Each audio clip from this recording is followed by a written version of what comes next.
하나 되는 세상 월월드 TV. 안녕하십니까. 하나 되는 세상 원월드TV입니다. 바야흐르 미국과 상호 관세 협상이 시작되는 국면을 맞았습니다.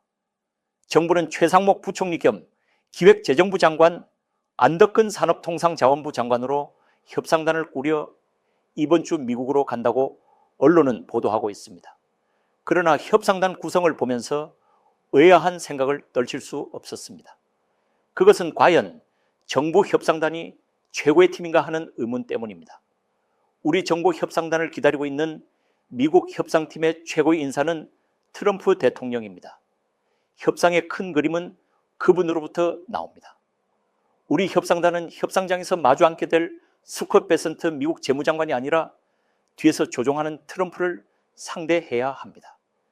그의 경륜과 지혜에서 나오는 전략을 능가하거나 그것이 안 된다면 적어도 대등한 수준에서 대화가 되어야 우리가 원하는 협상을 이루어낼 수 있습니다. 그런 점을 놓고 본다면 아무래도 우리 협상단이 왜소해 보이는 것은 어쩔 수 없습니다. 최 부총리나 안 장관의 능력을 얕잡아 본 것이 아닙니다. 시기상 정권 교체기에 있는 우리로서는 최선의 팀을 꾸렸다고 단언할 수 있습니다. 그러나 뒤에 버티고 있는 트럼프를 생각한다면 슈퍼 헤비급 복서에 라이트급 복서가 권투장갑을 낀 것 같은 안타까움이 밀려옵니다. 그런 두려움은 트럼프를 조금만 알아도 저의 의견에 동의하시게 될 것입니다. 9년 전 시간으로 거슬러 올라가 보겠습니다.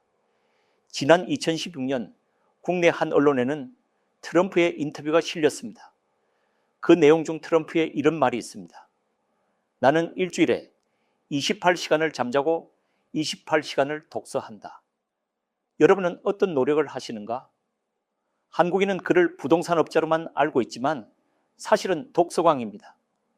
더 독서하고 싶지만 사업 때문에 시간이 없어 더 책을 읽지 못한다는 그의 독서 시간을 하루 단위로 나눠보면 일주일 내내 하루 4시간씩 독서를 하는 셈입니다. 그런 독서량이 쌓여 있다면 그의 지혜의 양은 또 얼마겠습니까? 더구나 그는 일찍이 책을 쓴 저자이기도 합니다. 그가 1987년에 쓴 협상의 기술이란 책은 이름 없던 한 사업가를 단번에 미국의 슈퍼스타로 발돋움하게 만들었습니다. 이 책은 그의 출세작이 되었습니다. 그런 트럼프가 가장 즐겨 읽었다는 책이 중국의 손자병법이라고 합니다. 손자병법이 밝히는 전쟁에서의 첫 번째 전략, 그것은 싸우지 않고 이기는 것 아닙니까? 그 책을 읽으며 동양의 전략까지 섭렵한 이 막강한 협상 기술자 트럼프를 과연 우리 대표단이 이기고 국민이 원하는 성과를 낼 수 있을까요? 솔직히 고개를 옆으로 저을 수밖에 없습니다. 협상을 해야 할 내용을 보면 긴장하지 않을 수가 없습니다. 알래스카 액화 천연가스 LNG 프로젝트 참여, 관세뿐 아니라 비관세 장벽 문제, 환율 등 우리나라로서는 국익을 좌우할 엄청난 문제들이 줄을 잇게 됩니다. 이 밖에도 이번 상호관세 협상에는 통상을 포함한 경제 문제뿐 아니라 우리로서 가장 예민한 안보 문제인 방위비까지 테이블에 함께 오릅니다. 그러나 우리 협상단에 누구도 안보 전문가는 보이지 않습니다. 국방장관도 없는 현실이지 않습니까? 더구나 그 결과가 어떻게 나오든 협상의 여파는 트럼프 4년을 넘어 트럼프 이후 정권 8년까지 적어도 12년간 이를 것입니다. 협상에서 한번 삐끗하면 향후 12년간 우리나라는 곤두 박질치고 말지도 모릅니다. 어떤 사람은 이렇게까지 말하더군요. 이번 협상에서 실패하면 나라가 골로 갈지도 모른다고 그럴 것입니다. 지금 우리가 처한 상황이 정권 교체기이기 때문에 더욱 염려스럽습니다. 협상 테이블에서 어떤 결론이 나오더라도 진영별로 평가가 극명하게 갈릴 수 있는 시간이기 때문입니다. 그동안 경험해보지 않았습니까? 자신의 생각과 다르면 아무도 승복하지 않는다는 사실을. 그러므로 누가 최종 결정권을 쥐고 협상을 이끌 수 있느냐가 매우 중요합니다. 이것이 이런 위험 요소를 최소화하고 협상 후 모두가 승복할 수 있는 위치에 있는 권위 있는 인사가 직접 나서 이번 협상을 이끌어야 할 이유입니다. 그렇기에 여러 반론이 있겠지만 한덕수 대통령권 한대행 국무총리가 직접 미국으로 날아가 트럼프와 마주 앉았으면 합니다. 그는 슈퍼 헤비급 트럼프에 맞서 그래도 맞짱 뜰 수 있는 우리 최고의 병기입니다. 그의 전문적 식견과 경륜이 이런 사실을 뒷받침합니다. 한 대행의 경력을 보면 이 절박한 상황에서 우리를 지탱해 줄 거의 유일한 인물임을 알게 됩니다. 대학부터 경제학을 전공해 대학 재학 중에 행정고시에 합격한 수재입니다. 미국에 유학 가서도 하버드 대학에서 석사와 박사까지 취득해 미국 내 넓은 인맥을 보유하고 있습니다. 또 지난번 트럼프와의 첫 통화에서 당신의 영어가 아름답다는 칭찬까지 들었습니다. 통화 중 나중에 통역을 제치고 직접 영어로 대화했을 정도입니다. 미국과의 협상단을 이끌 때 통역 없이 자유롭게 고급 영어를 구사할 수 있는 능력은 고도의 전략이 요구되는 협상에서 큰 무기가 될 것입니다.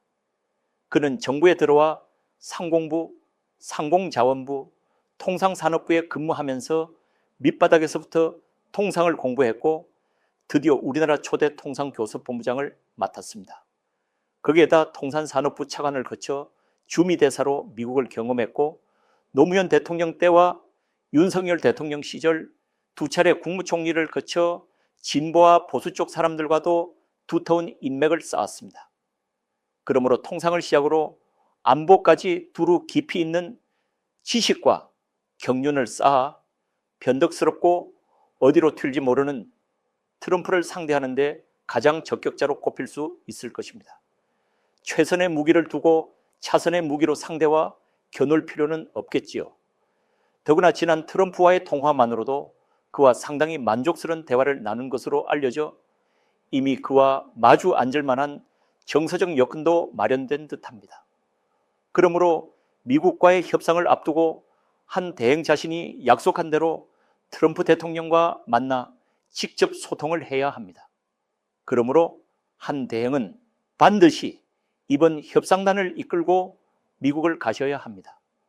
그럴 때만이 상대적으로 취약한 우리의 협상력을 끌어올려 소기의 성과를 얻을 희망이 생길 것입니다. 동유럽의 헝가리에는 이런 속담이 있다고 합니다.